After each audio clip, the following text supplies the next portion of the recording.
Olá, meus preciosos irmãos, meus amigos, amados ouvintes. Pela graça maravilhosa do Senhor, estamos juntos mais uma vez para meditarmos um pouco acerca desta preciosa palavra, desta mensagem que o Senhor tem nos enviado nesta última era. E que Deus tenha total liberdade para falar aos nossos corações e que a sua preciosa palavra venha tão ungida e tão impactante a ponto de nos sacudir e nos despertar para nos posicionarmos, porque a hora está verdadeiramente à mão.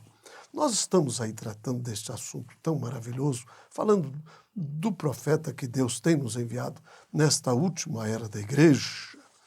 E conforme tem transcorrido estas últimas programações dentro deste tema, dentro deste assunto, eu quero chamar a atenção dos nossos irmãos, amigos e ouvintes acerca de algo muito sobressaliente.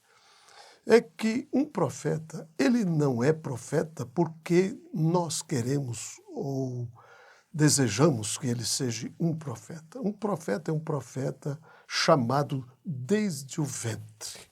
Ele é separado, ele é escolhido, e não importa o que aconteça, e ainda que ele fuja da presença de Deus, como foi o que aconteceu com muitos destes homens chamados por Deus, todavia ele tem que cumprir com o chamado e com a comissão que Deus tem dado a cada um deles. O mesmo aconteceu com o mensageiro desta era.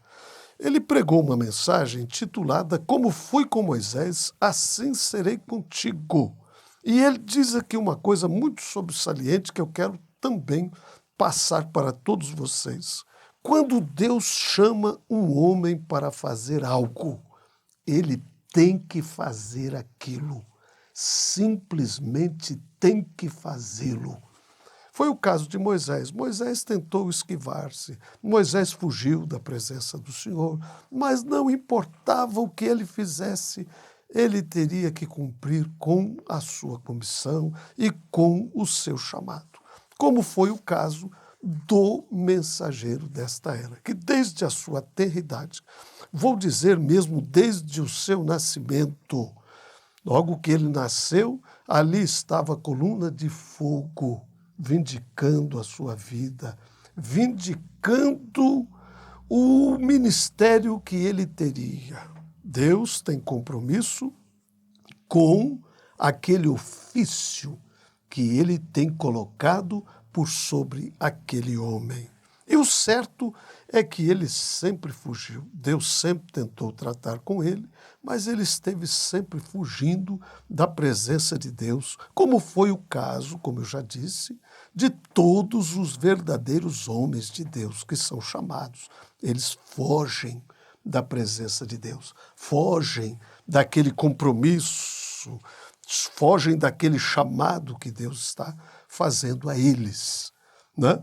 Então nós encontramos que ele, com 18 anos de idade, ele ignorou todas as coisas e saiu de Jeffersonville, Indiana, e foi para o oeste, porque ele tinha um sonho. Ele desejava ser um fazendeiro, ele amava estar no campo, mas não era isto, não era isso que Deus queria dele. Deus tinha um propósito maior para manifestar através da sua vida. É uma pena que a nossa programação é muito curta e, na verdade, eu não vou ter como me referir a tudo, né? Gostaria até de estar usando as próprias palavras, porque ele conta esta história, né? E eu vou ter que ignorar parte desta história e pegar lá na frente para que nós possamos desfrutar um pouquinho mais acerca deste assunto que eu estou levantando para vocês aqui nesta programação. E o certo é que ele foi para o oeste. E chegando lá, ele amava estar ali na fazenda e no meio daquelas pessoas todas e daqueles peões e tudo mais. Mas o certo é que um belo dia ele recebeu uma notícia vindo da sua casa que não foi muito boa, que um de seus irmãos, ou seja, o irmão dele, que era logo depois dele, ele era o primogênito, e logo depois dele ele tinha um irmão chamado Edivardes. E o certo é que a notícia chegou de que ele não estava muito bem de saúde, mas ele fez que nada, como se nada estivesse acontecendo. Ele disse que ele está, na verdade, mal de saúde, mas daqui a uns dias ele vai estar bem de saúde. Mas não foi o que aconteceu. O certo é que o tempo passou e a coisa se agravou, e um belo dia ele chegou no restaurante desta fazenda e ali havia um bilhete para que ele se encontrasse com o capataz lá na fazenda, no trecho tal da fazenda.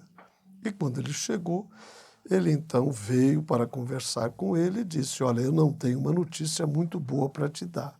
E enquanto eles estavam conversando, chegou a notícia do falecimento do seu irmão. Aquilo foi algo simplesmente terrível, terrível, terrível. E ele conta isso nas suas palavras, que, na verdade, eu gostaria de estar usando estas mesmas palavras para poder estar transmitindo isso a vocês, porque é realmente muito tremendo. E ele voltou, e eles tiveram, então, o funeral do seu irmão. Ali estava o pastor pregando, né? E chamando a atenção das pessoas. Novamente ele se estremece, né? Porque ali o pastor estava dizendo: você que ainda não tem tido uma experiência com Deus. E ele se agarrou no banco, né? E tentando fugir todo o tempo. Mas não importa o quanto este homem fuja, se Deus tem um propósito com ele, mais dia menos dia, ele vai ter que cumprir, querendo ou não, o propósito que Deus tem por sobre a sua vida. E logo depois que terminou esse funeral, ele disse assim: eu queria voltar para o oeste, mas mamãe pediu-me tanto para ficar que finalmente concordei em ficar. Se conseguisse achar trabalho, este foi o propósito. Logo, eu consegui um emprego na Companhia de Serviço Público de Indiana. Cerca de 2 anos depois, ao testar medidores na oficina de medidores da empresa de gás de New Albany, ele foi intoxicado pelo gás e por semanas ele padeceu com isso. E foi a todos os médicos que ele conhecia e não conseguiu obter alívio daquela situação. Ele disse: eu sofria de acidez no estômago, causado pelos efeitos do gás. E só piorava. Deus sabe como conseguir o seu homem. E ele foi levado ao especialista em Louisville, lá em Kentucky, e finalmente disseram que era o seu apêndice. Disseram que ele teria que fazer uma operação.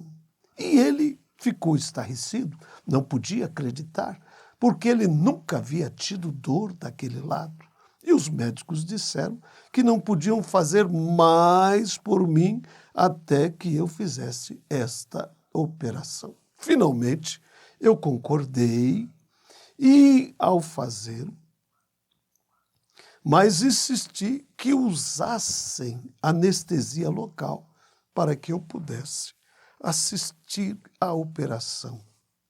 Oh, diz ele, eu queria que alguém ficasse comigo e que este alguém fosse alguém que conhecesse a Deus.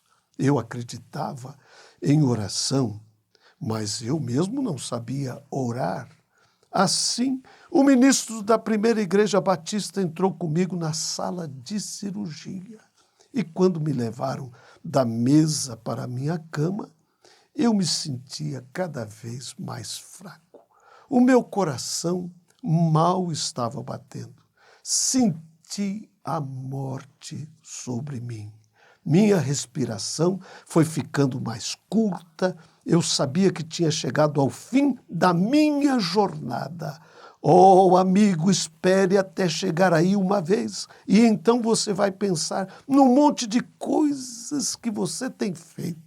Eu sabia que nunca tinha fumado, nunca tinha bebido e nunca tinha tido qualquer hábitos impuros, mas sabia que eu não estava preparado para me encontrar com o meu Deus. Meu amigo, se você é apenas um membro de igreja, frio, formal, você vai saber quando chegar ao fim que não está preparado.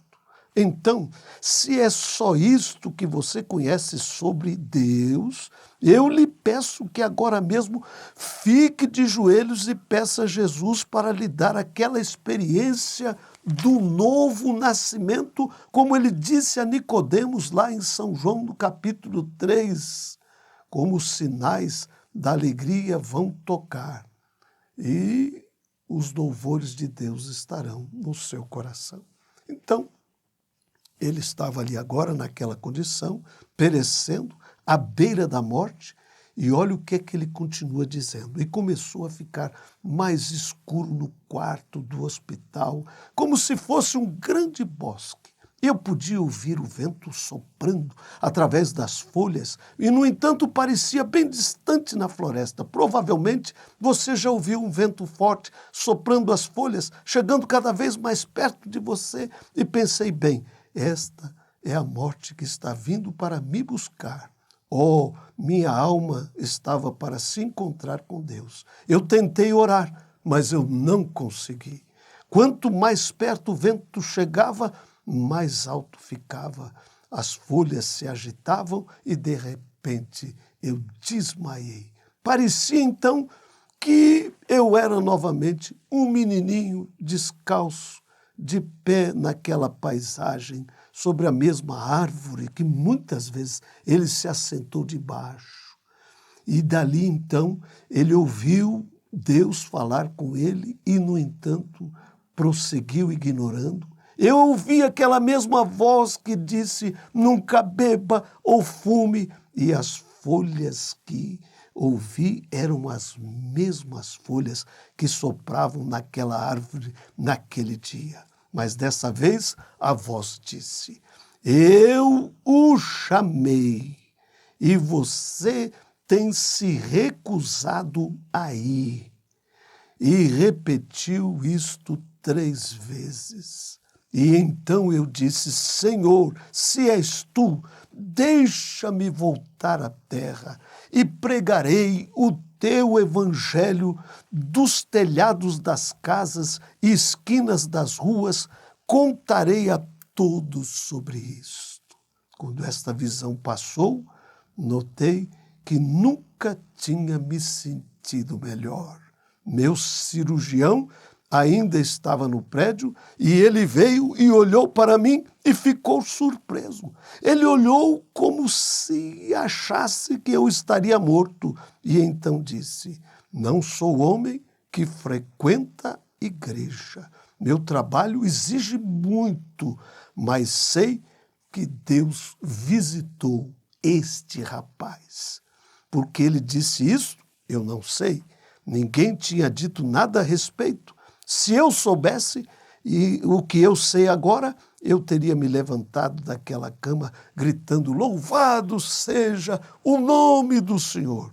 Depois de alguns dias, fui autorizado a voltar para casa, mas ainda estava doente, fui forçado a usar óculos por causa do estigmatismo, minha cabeça tremia quando eu olhava para qualquer coisa por um momento.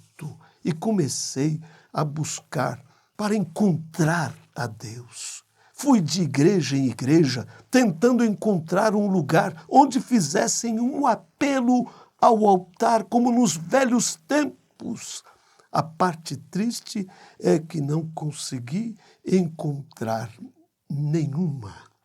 E eu dizia que se algum dia fosse um cristão, eu seria um cristão de verdade. Um ministro me ouviu falar isto, fazer este comentário, e ele disse: Billy, você está partindo para o fanatismo.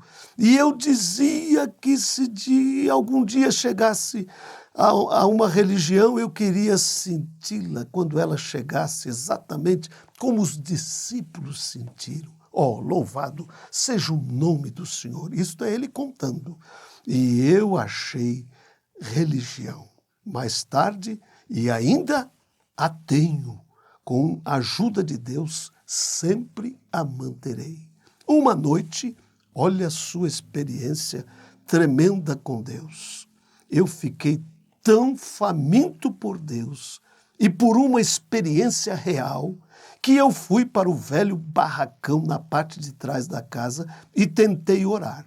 E eu não sabia como orar. E apenas comecei a falar com ele como falaria com qualquer outro. De repente, entrou uma luz no barracão e formou uma cruz, e a voz da cruz falou comigo numa língua que eu não conseguia entender. Então fui embora, fiquei fascinado, e quando voltei a mim, orei: Senhor, se és tu, por favor, vem, fala comigo novamente. Estava lendo a minha Bíblia desde que voltei do hospital e tinha lido em 1 João, no capítulo 4. Amados, não creiais a todos os espíritos, mas provai-os se são de Deus. Eu sabia que um espírito havia aparecido a mim.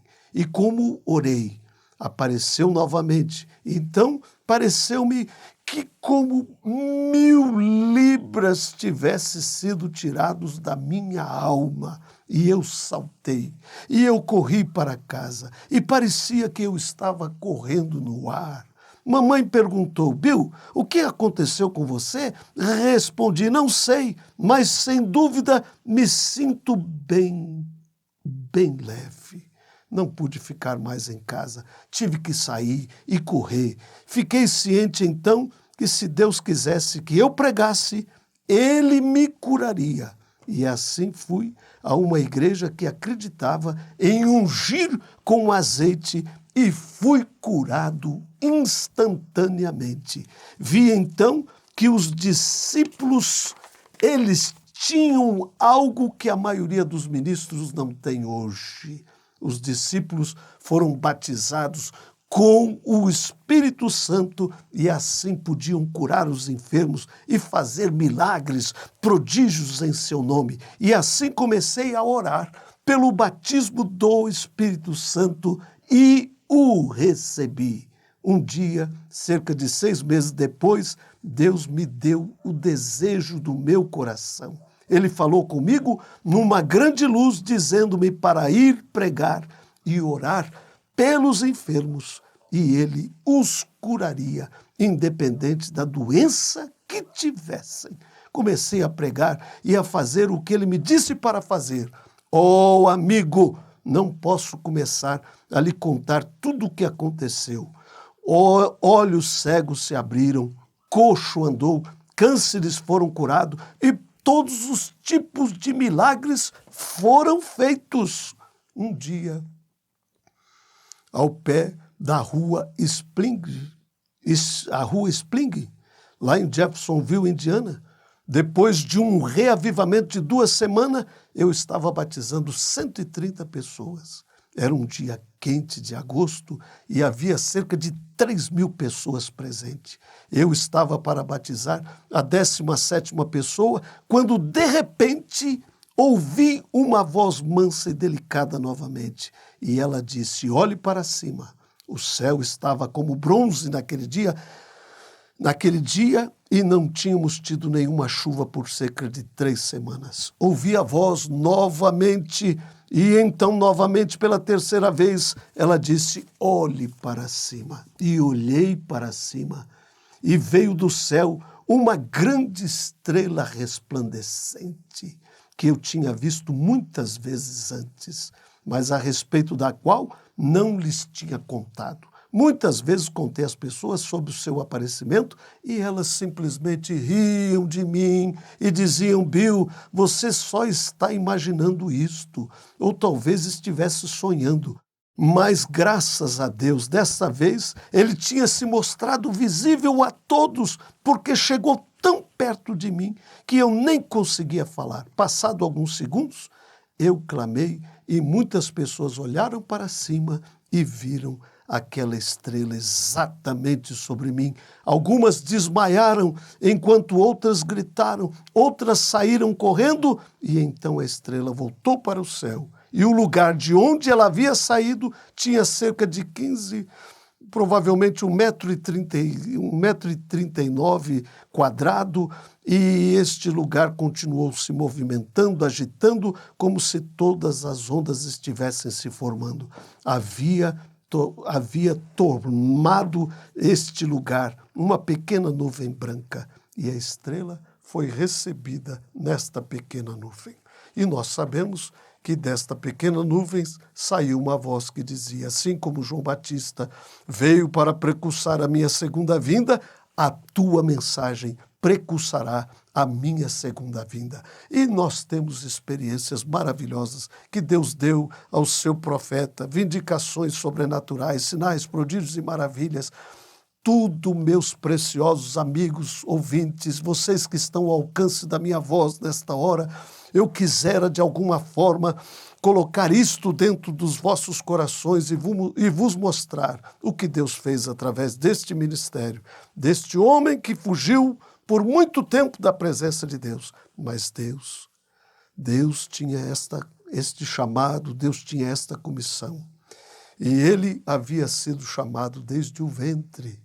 Aliás, desde antes da fundação do mundo, ele já havia sido escolhido com este propósito de ser o mensageiro para a sétima era da igreja, o sétimo anjo de Apocalipse 10:7, o vaso que Deus estaria usando para revelar todos os seus segredos, todos os seus mistérios, para trazer os verdadeiros filhos e filhas de Deus a esta fé de arrebatamento, a esta fé restaurada novamente no coração dos verdadeiros filhos. Deus abençoe os vossos corações. Que a graça maravilhosa do Senhor resplandeça por sobre as vossas vidas e que vocês possam tirar um tempinho para conhecer um pouquinho mais acerca da vida do mensageiro que Deus tem nos enviado nesta última era. Um abraço e que Deus abençoe os vossos corações no precioso nome do Senhor Jesus Cristo.